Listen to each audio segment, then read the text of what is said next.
Good morning. God bless you. I pray that you had a restful night. We had a little earthquake this morning over here, so it wasn't enough to make me jump up out of bed, but it shook me, woke me up. That happens from time to time. I'm thinking like, okay, Lord, you're speaking. You're speaking, you're shaking, and you're speaking.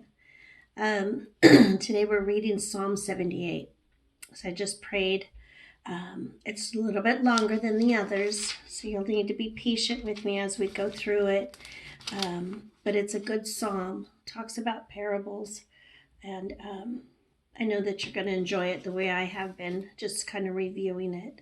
So if you want to take out your Bible, and we're going to read Psalm 78. It starts out here. O my people, listen to my instructions. Open your ears to what I am saying, for I will speak to you in a parable.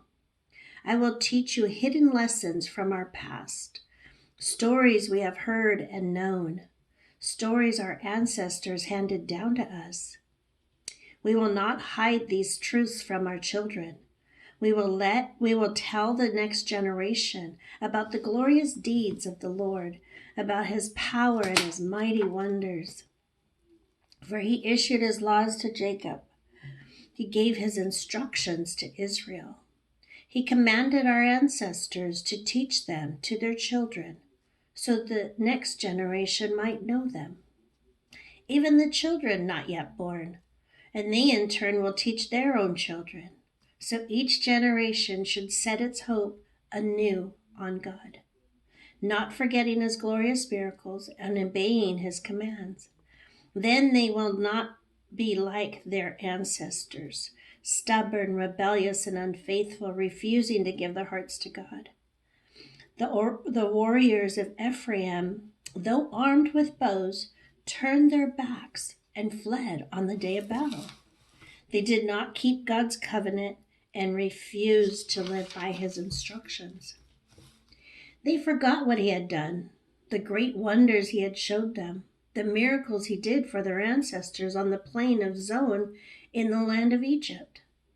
For he divided the sea and led them through, making the water stand up like walls.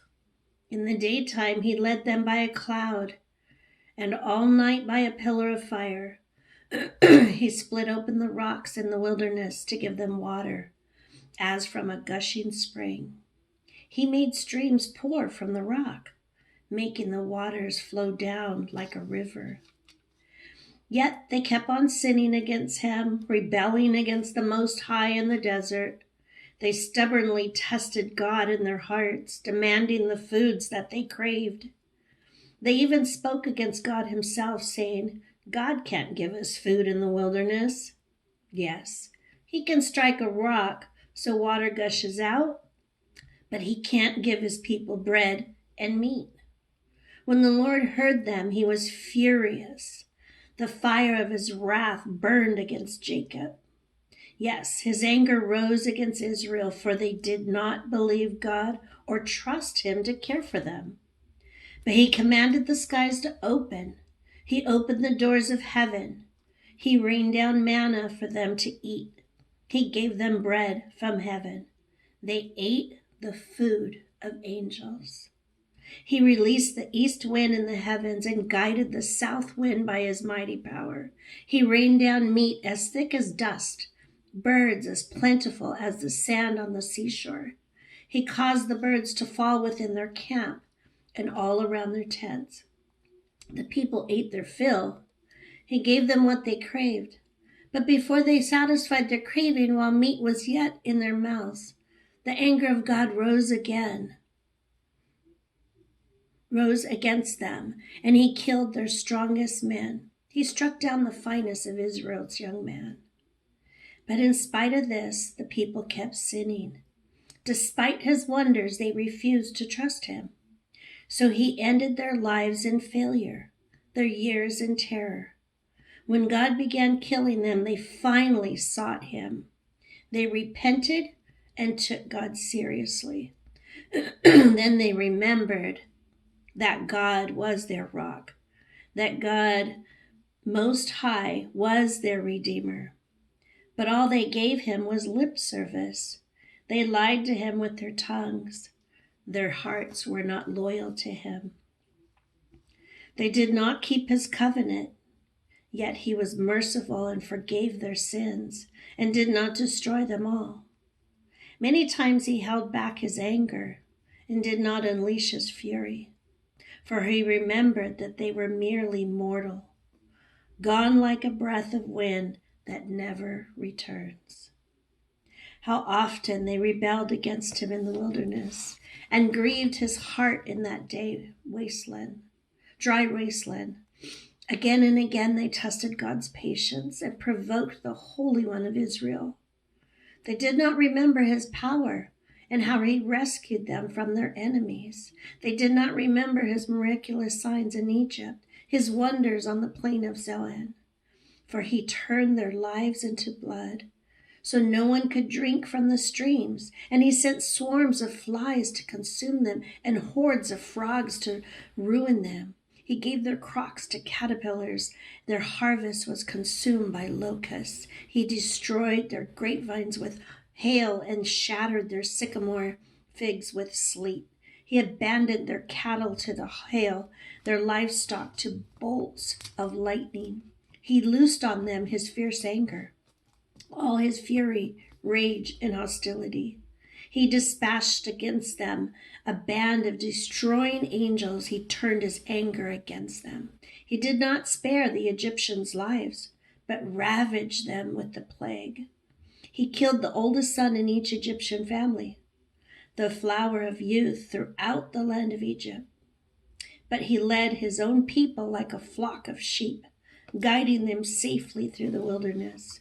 He kept them safe, so they were not afraid, but the sea covered their enemies.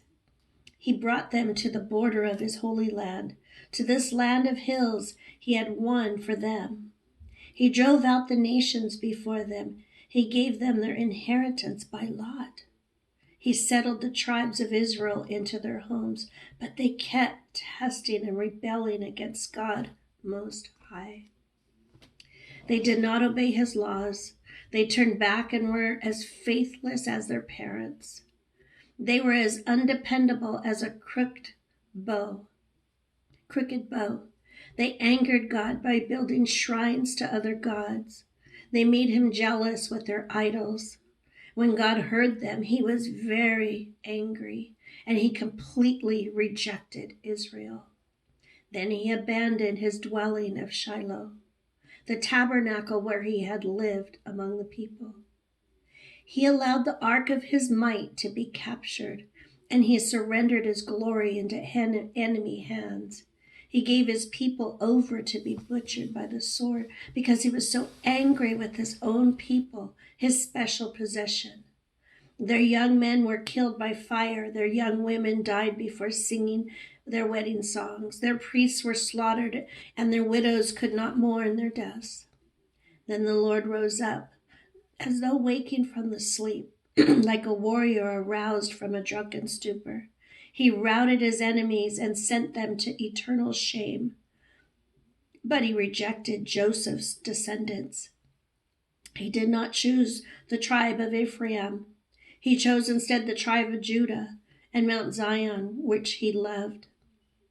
There he built his sanctuary as high as the heavens, as solid and as enduring as the earth. He chose his servant David, calling him from the sheep pens. He took David from tending the ewes and lambs and made him the shepherd of Jacob's descendants, God's own people, Israel. He cared for them with a true heart and led them with skillful hands. Wow. There's a lot in there. And he's talking a lot about with Moses and the story of Moses and how he came through. And he's talking a lot about how, reminding people, like we've talked the last couple of days, right, about remembering the things he's done. As the generations went, they started to become more and more godless. And that's kind of where we're at. But what we're trying to do is bring God back. That's what our job is as Christians, right? We want to bring God back. We want to break that generation that has been godless and pour into our children and the next generation after that godly virtues so that they know godly values. And what's happened in our world today is there's so many people that are godless. And we need to pray for their hearts because only God can change a heart. God changes the heart so that they come to Him. He draws them. And if they can be strong and faithful warriors for Christ, then their generation that they speak to can start to be serving God. We can bring God back.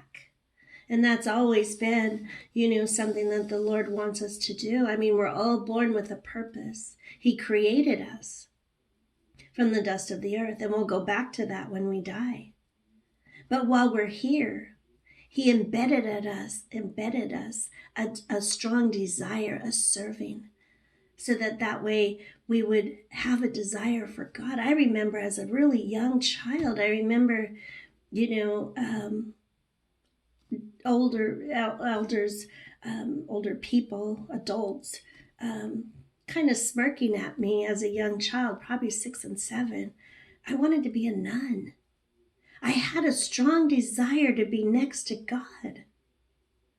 And I remember that so well now because I have that desire that I had then. I want nothing else other than to serve God. So He had instilled that in me as a small child that I was going to be close to Him.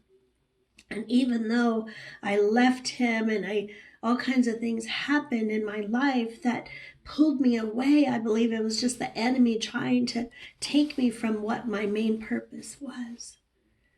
But my main purpose is to just be close to Him and to speak to others and to let people know He's real. Jesus is real. And He is going to come for His bride, the church.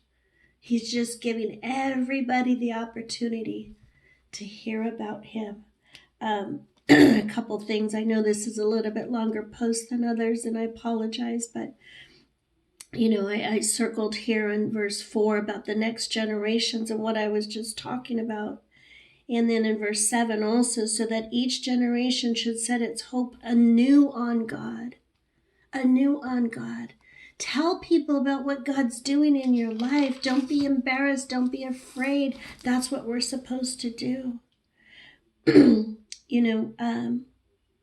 When people's hearts are not loyal to Him in verse 37, they didn't keep His covenant, and that's what happens. And He also talked about the lip service, right, in verse 36. There's people that'll say they love the Lord, but they're not acting like they love Him. They're not following things that He asked them to do. Maybe they're internally in their heart, they want to, or maybe they're just afraid what their friends are going to say or what people are going to say if they follow the Lord's way. I'm not sure. I don't know their heart. But that's what He's talking about. You say you're a Christian, but then you go against Christian, you go against Christian values. And so He wants us to come back to that. To have the lips, but that they come from the heart. That what we speak comes from the heart. Then we wouldn't be just lip service. We'd be speaking from the heart. And then I also it talks a lot about how He gave them everything. It's like right now in our world, people just think that they got everything, that this job, they got it by themselves. They're not thinking that God could have provided that job. Maybe there's people there they need to speak to. Maybe there's someone there that's going to speak to them about the Lord. And that's why the Lord put them there. Or maybe you have food on your table today. Did you think that maybe God could have provided that? If He created all things, and those of us that know that, He created all things. And so everything you have came from Him. And we can't forget that. He's telling of what happens when his wrath comes. We cannot forget what he's blessed us with. And to me, my greatest blessing is his salvation.